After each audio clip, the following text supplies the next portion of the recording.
right, so Flowcare was discussing here something, as you guys can see from the comments over there, and it just got me to thinking about how I don't really care about, like, competitive things in general if I'm not involved. But then I want to break down why specifically that's the case for some people. It's not even just me, but it's like there's like maybe three things I could state that what it takes for something to be competitively viable, or like what makes someone care, right? And the first thing I want to start off is like the first thing for games competitive nature is like, you have to like the game, like in some way, shape, or form. And what I was stating is there's levels to that, right?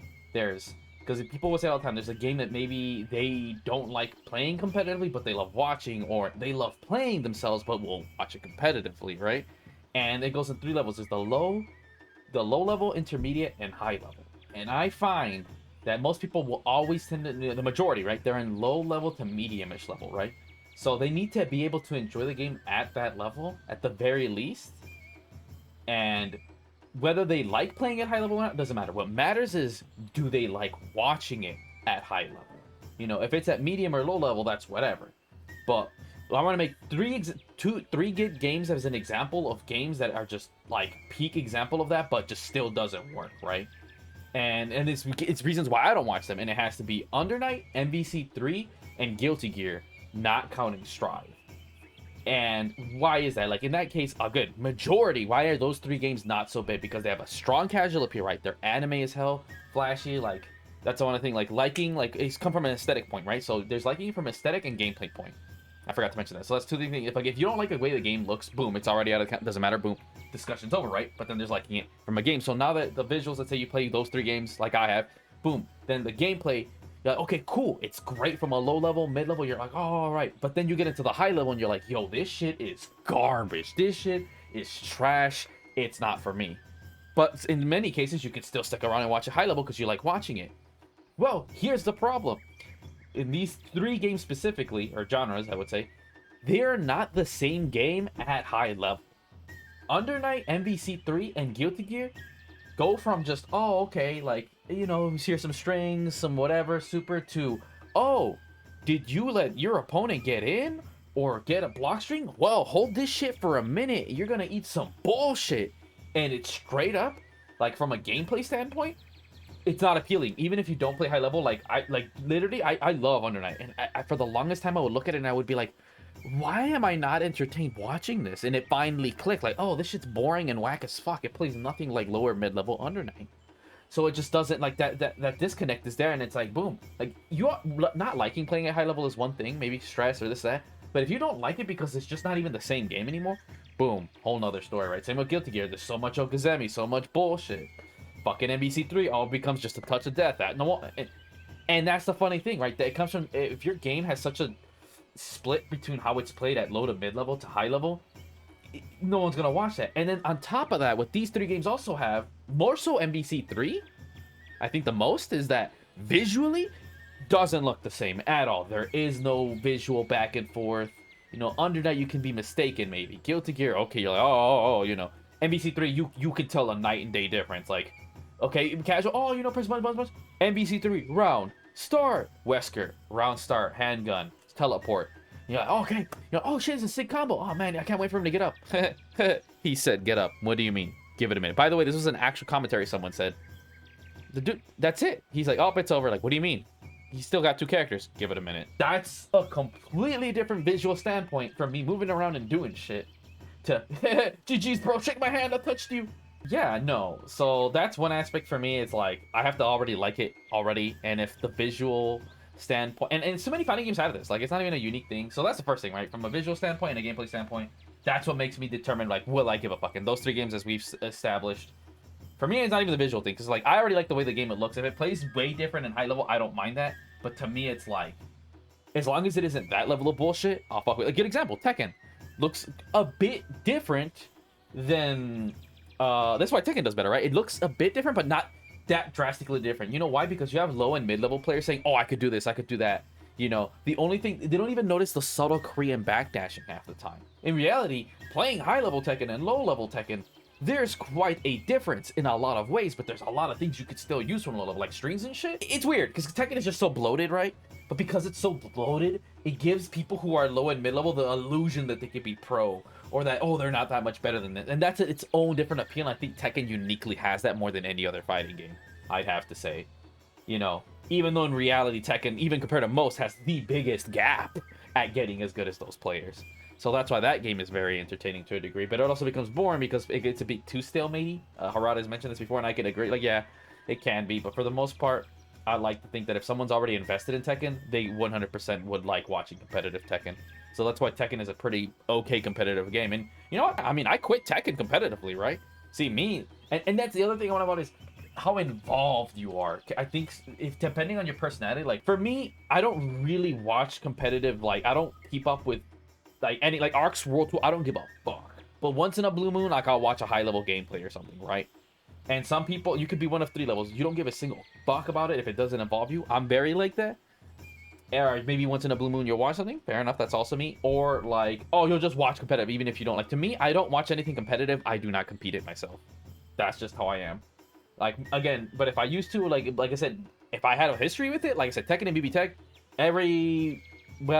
I'll watch archives of old stuff, but I won't watch new stuff. Again, it's like I said, it's why I lean more towards the me kind of thing. Because I see BB Tag's golden era of competitive for the first year. Especially, like, I'm planning to rewatch the whole entirety of Evo pools and give commentary, because I think it was the greatest pools of fighting game history ever.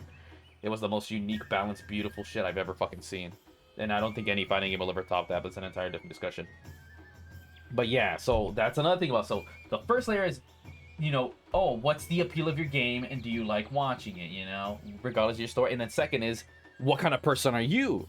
Do you like watching something because you're involved in it, or do you just like watching because you truly care about the game itself, you know, or maybe even the competitive nature of it, right? Do you like watching people who are better than you? You're like, oh, I could be good, or you're just like, man, I like some good ass Tekken, or you're just like, I care because I'm gonna be in that shit, right?